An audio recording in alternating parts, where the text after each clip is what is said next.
राम और कृष्ण का नाम अगर मुसलमान लेगा तो एहतराम के साथ, ऑनर के साथ, एक इज्जत के साथ नाम ले। इस तरह कहे राम जी, कृष्ण जी, इज्जत के साथ गैर मुस्लिमों की देवी देवताओं का नाम ले।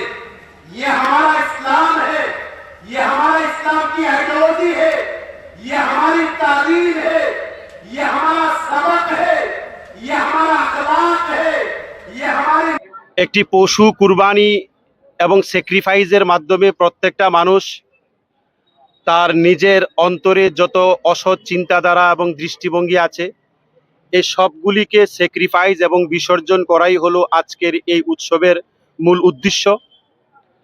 তাই আজকের এই ঈদুল আজহা বা কুরবানির ঈদের দিনে আপনাদের সবাইকে এবং রাজ্যের এবং রাষ্ট্রের সকল নাগরিক, সকল অংশের মানুষকে আন্তরিকভাবে অনেক অনেক ঈদ মোবারক ও প্রাণঢালা শুভেচ্ছা।